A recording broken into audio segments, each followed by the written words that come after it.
Today we're going to be talking about a man that jumped out of a perfectly good airplane behind enemy lines on D-Day, served in a war you've never even heard of, and governed Nazi officials in a prison, all while marrying 5 separate times. That man's name is Ronald Sparky Speirs.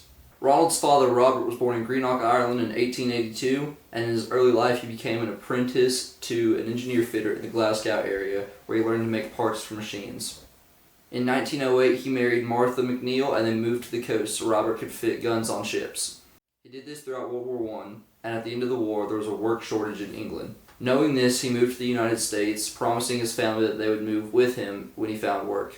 Robert found work in Boston at the Huntsviller Iron Company, casting gun iron. Ronald, his mother, and his 4 siblings boarded the SS Winifred on December 13, 1924, and they arrived in Boston Harbor on Christmas morning, 1924.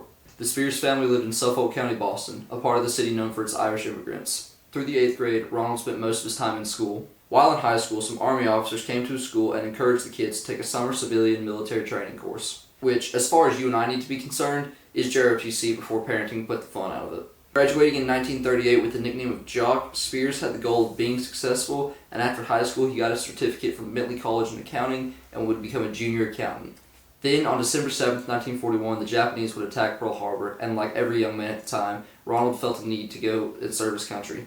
He entered active duty on April 11, 1942, and while in Camp Shelby, Mississippi, he was selected as a candidate for the newly formed Airborne Infantry. As the story goes, nobody wanted to join because jumping out of a good plane behind enemy lines sounds like a death trap. However, growing up in the Depression and needing money to send back to their families, that extra $100 a month made the deal a little bit more worth taking. I'd make that deal. I don't blame you. Damn good deal.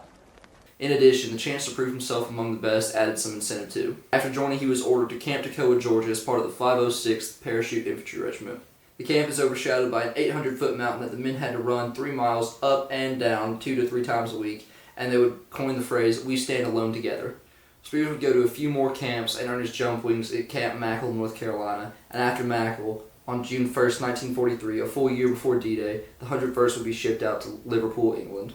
Speirs was platoon leader, 2nd Platoon, Dog Company, 2nd Battalion, 506th PIR, 101st. The men would train and practice maneuvers until D-Day. 16 days prior to the jump, Speirs married a girl named Margaret Griffiths, and together they had a son named Robert. 2 years after joining active duty, Ronald Speirs found himself on the doorstep of the 3rd largest invasion in human history. Speirs was jump master for his stick. A stick is a group of 14 to 16 guys assigned to a plane to jump. Boarding the plane, the men would receive talks from the generals, most notably General Eisenhower. In one of these talks, the men were told not to take prisoners as they would slow you down and there was no place to put them. On the way into France, the pilots encountered low clouds and had to pull evasive maneuvers to not crash into one another. Speirs landed 4 miles northwest of his assigned drop zone. This and German AA caused most of the men to miss their drop zone. Speirs found 2 men from his stick, and they made their way towards their objective, but before reaching it, they found 3 Germans. This is where his first controversy would come in. On their way to the objective, they encountered 3 Germans, and with no means of disposing them, each man took one for himself. A few hours later, they came across 4 more Germans, and this time he took them all by himself. This wasn't an uncommon occurrence, however, as many paratroopers were rumored to have shot German POWs. People have tried to claim Ronald Speirs as a war criminal, but expecting the invasion, Hitler gave this order, telling his soldiers that all special forces, including paratroopers, be executed. Don't get me wrong. 2 wrongs don't make a right, but 3 lefts do. And if you can't take what you dish out, don't dish it out. Sounds like fair game to me. Moving on. The next morning, the men found themselves under attack from an artillery position. An easy company was sent to destroy it. And during the attack, a request for more ammo was made, and Speirs showed up with Dog Company. Coming from the safety of his trench, he and 2 of his men would run across an open field and bum rush a German trench. 2 Germans immediately leapt from the trench, leaving a grenade in their place. Speirs, noticing the grenade, pushed the grenade into the ground with his boot. It exploded and severely marred his boot, but left him relatively uninjured. He was credited with single-handedly taking the last artillery battery. Later that same day, Dog Company made their way to St. Marie-du-Mont and took position behind a church. They were told to lie in wait for the retreating Germans and ambush them when they passed. A drunk sergeant wanted to rush the Germans, and Speirs told him if he was too drunk, he needed to relieve himself to the rear. When the man heard this, he became angry and reached for his rifle, and Speirs shot the man in self-defense. You shot for this? Nah, I don't think so. More like chewed out. I've been chewed out before. He told his commanding officer, who judged it as self-defense, and it was never further pursued. Okay, if you're not picking up what I'm putting down, this man has killed 5 POWs in his own non-com. Heaven forbid you're a Nazi in his path and he isn't afraid to shoot his own officer. What do you think he's going to do to you? And on the other hand, if you're his own soldiers, what are you supposed to do? Like, you can be scared of the guy, or you can be like, hell yeah, that's my platoon leader. What are you supposed to do in that situation? On D+1, the 506 was sent to take the town of Carentan, as it would link Omaha and Utah beaches and provide a way for the armor to move forward. The men marched and surrounded Carentan overnight, but it held setbacks, as the men couldn't talk because they didn't want to be ambushed, so they kept losing each other. The morning was full of intense combat, and later that afternoon, D Company was sent to take a village west of Carentan. En route, he met a civilian. To much of the dislike of the soldiers, revealed that there were over 1,000 German troops in the village waiting to ambush them. To infiltrate said village, the men would have to run through an open field, which they did, receiving no casualties. He and his men were behind 3rd Platoon, who had found the enemy and were all now under heavy fire, and it stopped them in their tracks and no progress was made. That night, the men were ordered back to battalion. Before they could get a move on, though, Speirs spotted men surrounding them. He thought it was an American patrol, but it actually ended up being the Germans. He woke up and quickly disposed of the Germans. When they got back, they found their next objective was a house held by the Germans near an orchard. They started the assault on a hill that overlooked the orchard, and as they started to move through the orchard, an artillery shell landed near one of his men, wounding him severely. They quickly vaulted the stone wall that was surrounding the house. Speirs made it over the wall. He looked back at where they had just been and saw Germans running past. He immediately called out the threat and jumped on a machine gun and proceeded to rain heavy fire on the threat, disposing of them quickly. Let's drop some lead on those motherfuckers! Now realizing that flat, empty courtyard offers no protection, Speirs and his men fell back, and Colonel Sink, seeing the men of the 506 in their predicament, requested heavy support, and at 2 p.m., tanks of the 2nd Armored rolled in and gave them backup, pushing back the Germans. Speirs' SOG reports him being in the hospital for 9 days due to his injuries from June 6th to June 13th. A few weeks later, the 506 was relieved and sent back to England. For his actions in France, he received his first Bronze Star. The summer of 1944 was spent resting and regrouping in England, and the replacements came in to replace those who had died or could not jump. Eisenhower unified all the Allied airborne forces into the 1st Allied Airborne Army.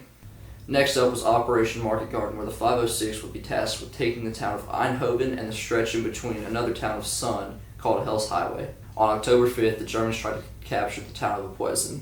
Later in the dark, Speirs rode across the river and waited till dawn, where he reconned the whole area, marking out German machine gun positions, mortar positions, and headquarters. Just then, he was spotted and ran back to the river, drawing machine gun fire.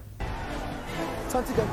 He left the boat and jumped in the river, swimming all the way back across. A member of his own dog company found him lying on the bank, exhausted and bleeding out from his butt and hip. And in November, the 101st withdrew to France, and for a solo reconnaissance mission, Speirs earned the Silver Star. While in France, Speirs was promoted to Dog Company First Lieutenant, taking him from Dog Company back to headquarters. When Hitler moved his troops into the Ardennes, Eisenhower did the same. The destination was Werbermont, a town northwest of Bastogne. Without adequate winter clothing, the 101st was sent to defend Bastogne in below freezing temperatures. Over the next few weeks, the men faced a determined German army of roughly 15 divisions, including heavy artillery and armor. As if one crazy solo patrol wasn't enough, he kind of made a habit of this. One night, he found himself 30 yards from his foxhole and had a run-in with a German Shepherd. Now, I don't know if you know this, but German Shepherds kind of like to bark, and the first thing that's going to happen when someone hears this is make everything in that general direction a little more holy. If Rufus decided to start yapping, Speirs is going to be holier than the new American Pope. Luckily, however, the dog never barked, and Speirs was able to make it back to his foxhole safely.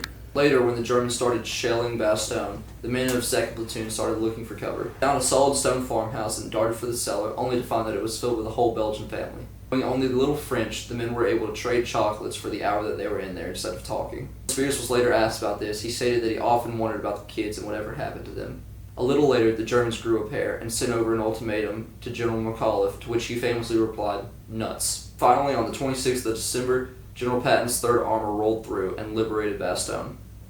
The 101st would dub themselves the Battered Bastards of Bastogne, and with the siege over, the Allies changed gears into offensive. Lieutenant Dyke was to lead an assault on the village of Foy. The attack seemed to be going pretty well when Dyke suddenly ducked for cover behind haystacks and ordered the men to join him. Company sergeants were pressing him for orders, and he finally came up with the idea that 1st Platoon should surround the village, and all the machine gunners and mortarmen should make their way back to camp. I think this was a stupid decision. Major Winters turned around only to find Speirs behind him, and ordered him to take control of the attack. Speirs' immediate response was darting across an open field, avoiding German machine gun fire and direct fire from 88s. Reaching Dyke, he started barking orders and directions to each platoon. He then spearheaded the attack by himself, and his men followed, inspired by his courage. On the other side of the village, I Company was stranded without a radio, and they didn't know it. And upon hearing this, Speirs gets up and sprints through the German lines. On your left. On my left. Harwood Lipton said the Germans were so shocked that they forgot to shoot. Once he told the men about their situation, he left and ran back through the German lines, making it back to Easy Company. Don't say it. Don't you say On it. your left. Come on! After the events at Foy, Winters requested that Lieutenant Dyke be relieved and Lieutenant Speirs be put in charge of Easy. After a few more attacks, the 101st was off the front. On March 15, 1945, a Presidential Distinguished Unit citation would be presented to a whole division. 101st Airborne would receive this honor from General Eisenhower.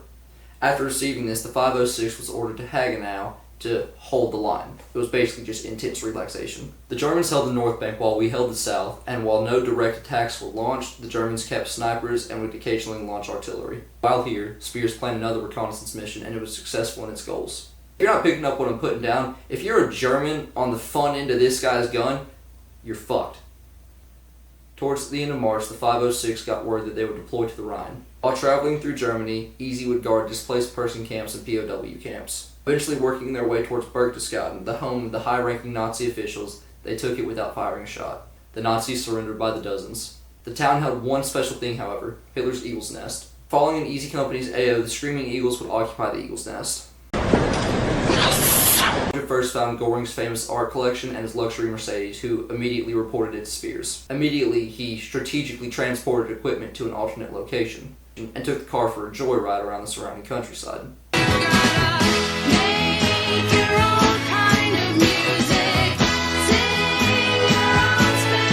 After all this, the men moved into Austria and relaxed till the war was over. Day 2 of recording. That's why I look a little different. On VE Day, Speirs spent most of the day throwing empty champagne bottles off his chalet balcony and shooting them with his .45 for target practice. Towards the end of June, the 101st would be informed that they were going to deploy to the Pacific, and in anticipation of this, Speirs told the men of Easy the party's over and put them on a strict training schedule. By the end of July, the men were in barracks in France. On August 6, 1945, the U.S. dropped a portable star on Japan, and they still didn't feel like surrendering, so 3 days later, on August 9th, we did it again and dropped the second atomic bomb on Nagasaki. This would effectively end the war, and subsequently it meant no fighting in the Pacific. So Easy hung around Europe for a little bit, and on November 30th, 1945, the 101st was deactivated, and Easy Company no longer existed. Now, remember that wife and son I told you about before D-Day? He went back to England and asked her to come home with him, and she didn't want to go because she didn't want to leave her family, so she divorced him and took the child. I wish I was joking. Kind of a shit way to come home to your wife. He and Martha remained in touch, and Speirs was an active father in his son's life, and even walked him into school on his first day. In January of 1946, Speirs would return home to the United States, a captain and a company commander for the 82nd Airborne. Speirs stayed in the Army post-World War II and ended up going to Korea with the 187th Regimental Combat Team. His first jump would be on October 20th, 1950, and this had the goal of cutting off 30,000 retreating North Koreans and Chinese. They also carried prisoners of war with them. The initial drop and its objectives were successful, cutting off the town and all its railroads, but they were rescued no prisoners. The initial drop was successful in all of its goals, capturing the town and cutting off all the railroads, but they ended up rescuing no prisoners. Many of the prisoners were on a train and were shot by their captors. His men would return to company headquarters and would jump into Korea again for Operation Tomahawk. For this operation, the 187th would receive a Presidential Unit citation. This would mark Speirs' second citation. After Korea, Speirs spent 5 years in management positions, and on July 16, 1957, Speirs was assigned as the U.S. Director of Spandau Prison. After the Nuremberg trials, the prison housed Nazi war criminals and was managed on monthly rotation by the U.S., France, and England. At Spandau, he watched over men the likes of Rudolf Hess, the deputy party leader, and Albert Speer, Hitler's architect.